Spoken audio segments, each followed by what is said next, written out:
Tokyo subway siren attack, a cult's deadly vision. March 20th, 1995, 6:30 a.m. Tokyo wakes up to another Monday morning. The city breathes in sync with its subway system, one of the busiest in the world. Millions of commuters, packed like cattle, shuffle into trains, office workers, students, businessmen, each of them moving through their daily routines. Unseen among them, 5 men carry plastic bags filled with death.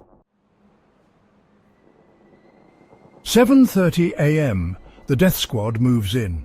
5 armed Shinrikyo members, Ikuo Hayashi, Masato Yokoyama, Yasuo Hayashi, Toru Toyoda and Kenichi Hirose, receive their final orders. Their leader, Shoko Asahara, isn't with them. He sits in his compound watching.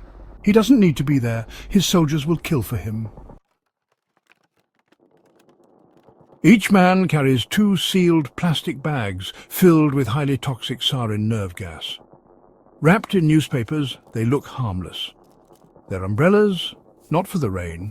The tips are sharpened, designed to puncture and release the gas quickly. Each attacker has been assigned a specific train, carefully chosen to maximize destruction. All trains pass through Kasumigaseki Station, the heart of Tokyo's government district.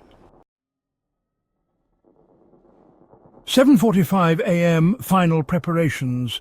The men board their assigned subway lines: Ikuo Hayashi Marunouchi line bound for Ojikubo, Masato Yokoyama Chiyoda line bound for Yoyogi Uehara, Yasuo Hayashi Hibiya line bound for Nakameguro, Toru Toyoda Marunouchi line bound for Ikebukuro, Kenichi Hirose Hibiya line bound for Nakameguro. Each attacker chooses a packed subway car standing near the center. Some pretend to read newspapers, others glance at their watches. The countdown has begun. At precisely 8 o'clock in the morning, Tokyo's underground turns into a death trap. 8:01 a.m. First release. Kenichi Hirose, assigned to the Hibiya line, calmly places his sarin-filled bags on the floor. He drives the sharpened tip of his umbrella through both bags. Clear liquid oozes out onto the train floor. Within seconds, the gas begins to vaporize. Passengers feel nothing at first. Some glance at the leaking liquid with mild curiosity, others ignore it. Then the horror begins. A man clutches his throat. His eyes roll back, his fingers claw at nothing. He collapses, convulsing.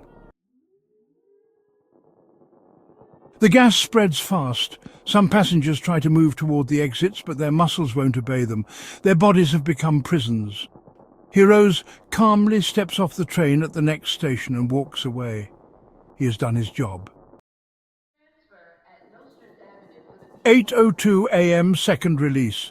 Toru Toyoda on the Marunouchi line follows the same plan. He stabs the bag, stands up and vanishes into the crowd. Inside the train, people begin to suffocate. A woman vomits violently, her body seizing in the cramped space. Another passenger, still holding his briefcase, collapses face first onto the floor. 8:05 a.m. Third release. Ikuo Hayashi, a former heart surgeon turned armed cultist, releases his sarin-filled bags inside the Marunouchi line train. He hesitates. Unlike the others, Hayashi feels a flicker of doubt. He is a doctor. He knows exactly what sarin does to the human body. He presses forward anyway. This is for Asahara. As the train doors close, he watches as passengers begin to convulse and collapse. A young boy's body shakes violently as his mother screams for help. Then Hayashi is gone. 8:08 a.m. Fourth and fifth releases. Masato Yokoyama and Yasuo Hayashi execute the final releases on the Chiyoda and Hibiya lines. Hayashi is different from the others. He isn't reluctant. He stabs his bags repeatedly, ensuring maximum exposure. His actions cause the most destruction. His train will have the highest number of casualties. By 8:10 a.m., 5 Tokyo subway cars are now filled with invisible death. At street level, nothing seems wrong yet. Below, in the subway tunnels, people are dying. The sarin gas has spread. Some victims are already dead. Others thrash in agony. Some claw at their faces, their pupils shrinking to pinpoints. The unlucky ones remain conscious, suffocating slowly as their lungs shut down. Check one, check. One train driver, barely able to breathe, manages to radio for help. His voice is weak, barely a whisper. Something is wrong. People are collapsing. It's the first emergency call. 8:15 a.m. first responders arrive. By the time paramedics enter the subway, the first bodies are already on the platform. Some are still breathing, barely. Medics have no idea what they're dealing with. Some assume it's a gas leak, others think it's food poisoning. They don't realize the air itself is killing them. Several first responders collapse within minutes. One police officer, having inhaled the gas, goes blind before collapsing onto the pavement. By 8:30 a.m., subway stations Kasumigaseki, Kodenmacho, Akihabara and Hibiya are in full-scale panic. The city is still unaware of what's happening.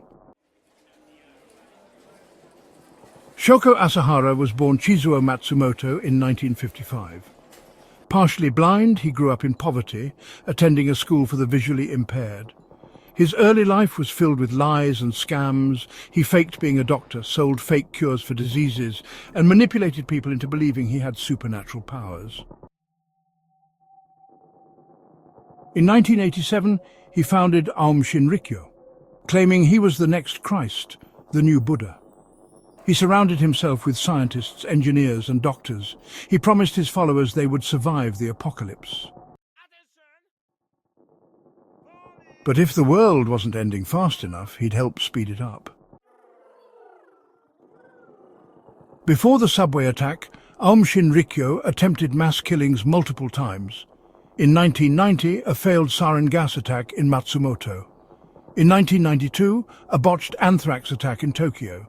In 1993, an Ebola retrieval mission to Africa. Nothing worked until now. 2 days after the attack, police raided Aum Shinrikyo's compound. Inside, they found enough sarin gas to wipe out an entire city. In 1996, Asahara and his cultists were sentenced to death. In 2018, after 2 decades of legal delays, Asahara and 12 of his top followers were executed by hanging. Aum Shinrikyo was destroyed, but their legacy remains. Today, Tokyo's subway runs smoothly, but the scars remain. Survivors still suffer from nerve damage, PTSD and blindness. Aum Shinrikyo still exists in splinter groups. The attack wasn't just an act of terror. It was a message. The apocalypse is coming, and we will bring it.